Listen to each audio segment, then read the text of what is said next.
progress is happening fast. Last year, when I interviewed Brennan Spiegel after the publishing of his book, there were 5,000 studies already out there for the therapeutic impacts of VR. So clearly the potential and the impact is studied. And also the FDA is getting on board already. Last year, the FDA gave VR a special designation as a breakthrough device for managing pain. And this year, in November 2021, the FDA gave a prescription use immersive virtual reality system that uses cognitive behavioral therapy. It was approved for pain reduction in patients 18 years old. So maybe from all three perspectives, how do you see the changes that are happening in the VR space if we try to limit ourselves to the last 2 years when the progress has really accelerated? And maybe, Rafael, you can start again.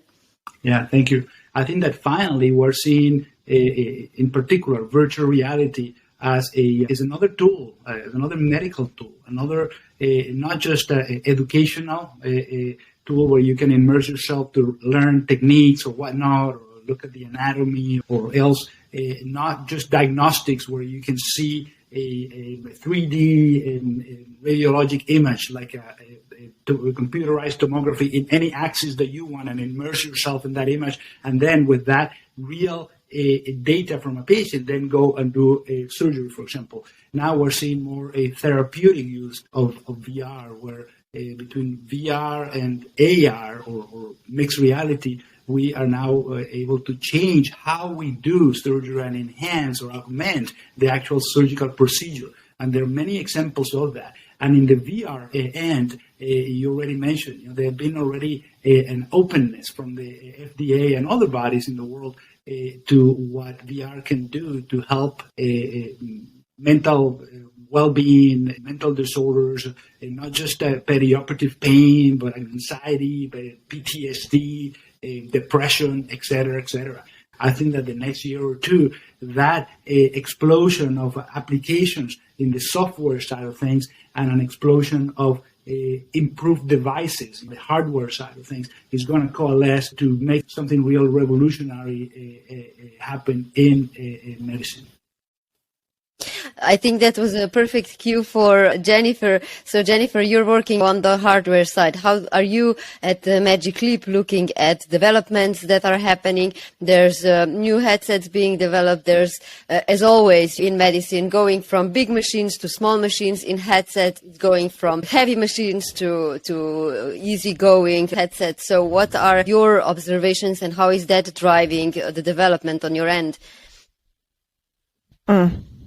No, it's a great question. I think going back to the conversation we had at the beginning about the terminology and the definitions, I think that a couple years ago when I would talk to people, they would say VR, AR, and they wouldn't know the difference. It's all the same thing. And I think we're now at a place where people can see, number one, they understand the different definitions, but more importantly, they understand where the use cases are. Because I think one of the big gaps I saw over the last couple of years in particular was just this, because everything was lumped together, VR, AR, people are actually starting to see the results and the benefits. And so I do think it's interesting in my world to see that some of the more complex or maybe even, more extreme use cases are actually the ones that are probably going to be the first ones that really gain more regular mass adoption. It is not going to be these outside cases that are more simple to understand, like training and education. I think those are no-brainers, right?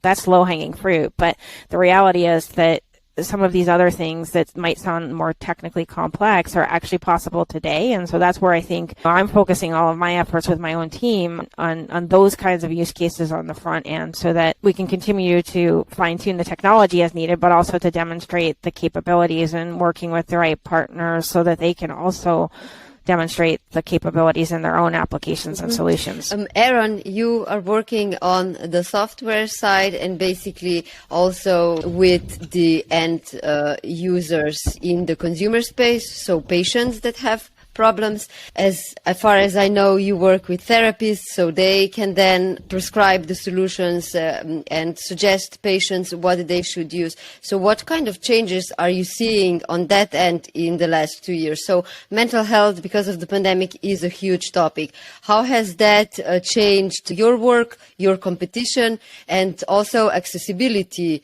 of your solutions for patients? Yeah, so it's perfect for me to follow Rafael and Jennifer, right? So researcher and someone involved in provisioning the capabilities that are needed to really scale this stuff up. I founded Behavior in 2016. Our focus and mission is liberating the world from fear and pain. Okay, so that's our goal. It's really about mental and behavioral health. I am a lifelong technologist and attracted to creating applications and making things real in a way that they can scale up in the market. And so when we think about VR as a medium, and we work today exclusively in VR, we certainly have thoughts and sort of pipeline views around AR, and we'll get there. For now, we're in VR. It really starts with understanding what are the unique sort of attributes of the medium and how our brains process that.